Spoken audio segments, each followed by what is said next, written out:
Have you ever noticed how, year after year, you end the cycle with exactly the same feeling? That sting of frustration, deep down, from knowing that you could have done so much more. You watch videos, buy courses, create wish lists, plan perfect routines, and within a few weeks, the excitement fades and you end up right back where you started. But let's be honest here. The problem is not your lack of motivation. The problem is not a lack of time either. There is a psychological trap, a silent mistake, that is preventing you from becoming the person you know you can be. And if we don't defuse this bomb right now, you'll remain stuck in this cycle, watching this same type of video 5 years from now without having moved a single inch. It's time to put an end to that. And the first thing you need to understand is that you've been treating your life as if it were a 100-meter race toward a finish line that, in reality, doesn't exist. We're bombarded with the idea that life only begins when we achieve that thing, the ideal body. Salary X, approval Y. But that's the fundamental mistake. We're in love with the destination and, at the same time, at war with the journey. We tell everyone, I want to have a fit body, I want financial stability, I want to be an elite professional. The problem is that your daily life is not made up of those grand goals. You don't interact with the fit body or the $1 million in your account on a Monday night. You interact with the cold sweat of the workout, with the bland discipline of dieting, with the hours spent sitting in front of a screen solving complex problems that no one sees. When you live solely for the final goal, the process stops being your lifestyle and becomes a burden. It turns into a punishment that you have to endure in order to finally earn permission to be happy someday in the future. And here's the plain, hard truth. No one can sustain a punishment for very long. If your daily life is nothing more than a means to an end, then your entire life is being wasted in that interval. Real change, the kind that lasts, doesn't happen when you achieve the result. It happens when you change your identity along the way.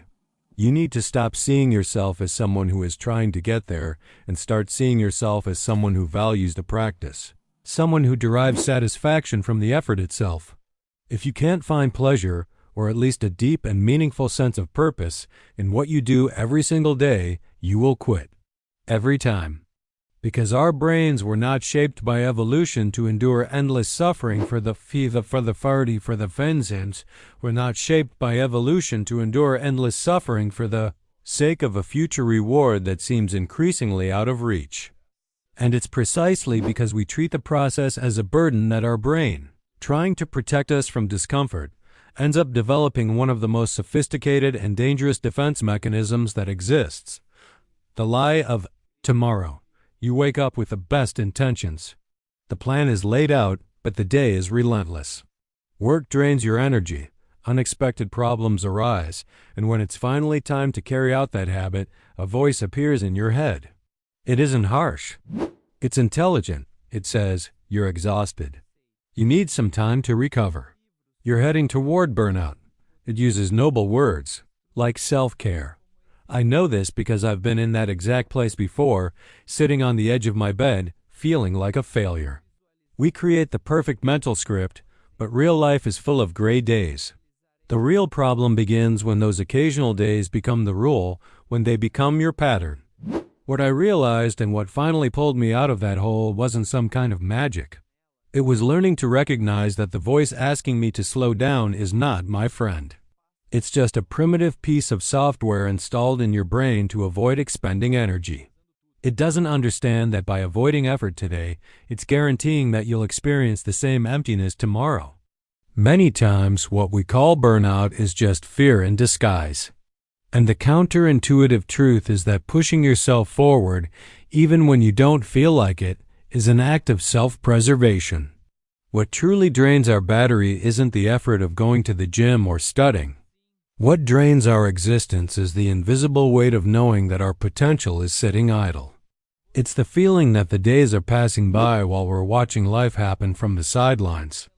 So the next time, ask yourself, am I truly exhausted? Or am I afraid of failing? Most of the time, all you needed was movement. And when you overcome that voice, you receive the greatest reward, the genuine satisfaction of knowing that on that day you didn't betray yourself. But here we need to be extremely careful. We can't turn this idea of overcoming the voice into a form of martyrdom. Many people believe that to change your life, you need to become someone who loves suffering. I used to see many influential people saying that to be healthy, you have to go to the gym, lift weights, and hate every second of it. And for a long time, I tried to follow that script. I forced myself to do exercises I hated with a playlist that annoyed me. The result? I lasted 2 weeks. I'd come home feeling miserable, quit everything, and the voice in my head would scream, "See? You have no discipline at all." But the truth is, the problem wasn't a lack of discipline, it was choosing the wrong tool. You need to stop trying to fit yourself into the habit and start adapting the habit to your reality. It's what I call pleasure engineering. If you want to create lasting change, the process cannot be a daily torture. You need to become the architect of your own routine.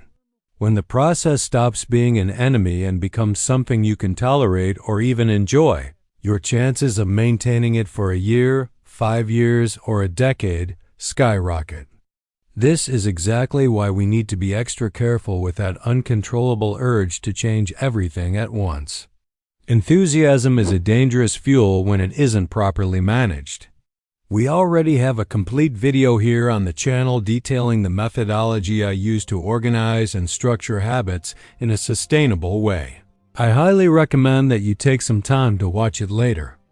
But for now, our focus is different: how to implement this change without falling into the trap of self-sabotage. The biggest pitfall is not the effort itself.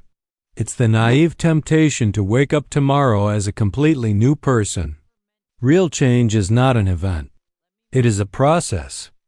If you enjoy content that seeks to simplify this journey, bringing life organization into a practical reality without the empty guru talk, but with both feet firmly on the ground, take a moment now to subscribe to the channel and leave a like. It helps strengthen this community that is striving for real growth. The 1% rule and the planning trap, what truly works, proven time and time again, is the 1% rule. The secret is not intensity but frequency. Focus on just one thing. Only one. Condense all your energy and desire for improvement into a single daily habit. Something so simple, so tiny, and so specific that it would be impossible for you not to accomplish it. The biggest mistake most people make is overestimating what they can achieve in a single day and, consequently, underestimating the overwhelming impact that small consistency can generate over the course of an entire year. Consistency beats intensity. Don't aim to be excellent today. Aim to be a little better than you were yesterday, every single day. The Honor Pact.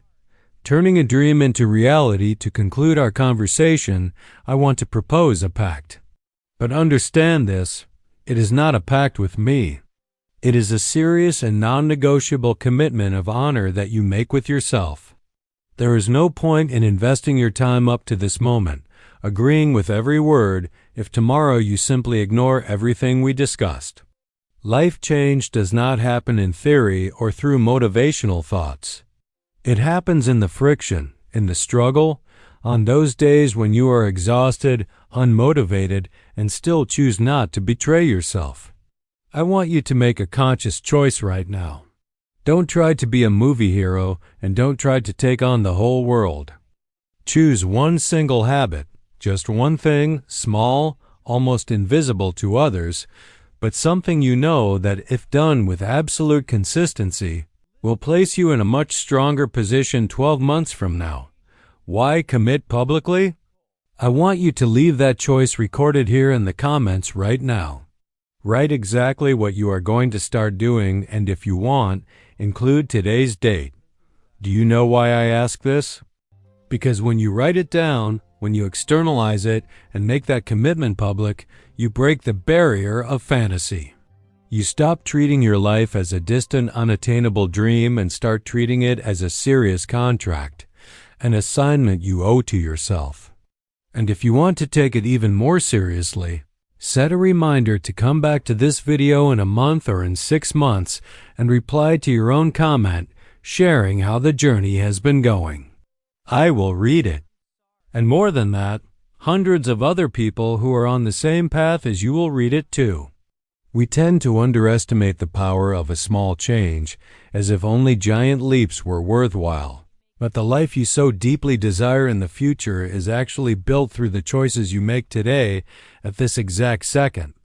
Leave your habit in the comments, take on this adult responsibility, and let's make 2026 the year we finally stopped merely making promises and started taking action. I firmly believe in this process, and I believe in your ability to change, but you need to be the first person to believe in it and validate that commitment. Thank you for staying with me until this point. Let's keep moving forward at our own pace, one step at a time. I'll see you in the next video.